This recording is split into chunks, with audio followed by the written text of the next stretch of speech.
ខ្ញុំសូមជម្រាបសួរថ្ងៃនេះដែរនាងខ្ញុំសូមជូនសូមគម្រាបគ្រូចា៎នេះគឺជាការសរសេរឡើងវិញរបស់ប្អូនស្រីផុនស្រីលៀបជាសិស្សថ្នាក់ទី7កនៃវិទ្យាល័យព្រះនរោត្តមរណរដ្ឋនាងខ្ញុំសូមជូនសូមគម្រាបគ្រូសូមរីករាយស្ដាប់ដូចតទៅសូមគម្រាបគ្រូជីវភាពមិនធូរតែខំបង្រៀនឲ្យនាងធ្វើធំមេខំធ្វើស្មៀនខ្លាំងខ្លាយជាមានទានអុកញ៉ាសូមគម្រាបគ្រូអ្នកមីងលោកពូ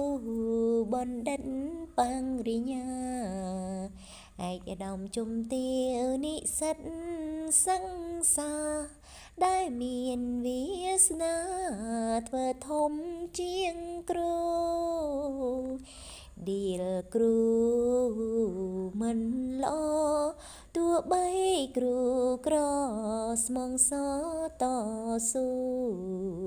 បង្រៀនយើងចែងអានសសេគូព្រឹកមកជូរល្ងាចមកជូរគឺម្ហូបគ្រូហើយសូមគម្រាបគ្រូទោះបីក្រយូរក៏មិនត្អូញឡើយធ្វើម្ដេចកំប្រែងលេងល្បែងគៀកខាយឲ្យគ្រូមិនស្បាយកេងក្នាយក្រក្រៃសូមគម្រាបគ្រូជីវិតដូចលូគេកប់ក្នុងដីតែគ្រូប្រឹងរួចែងចាយរាស្មីដល់ញាតិប្រុសស្រីផុតក្តីអន្តរាយចា៎នាងខ្ញុំសូមកំណែពាក្យអានសរសេរគូនេះគឺមានរ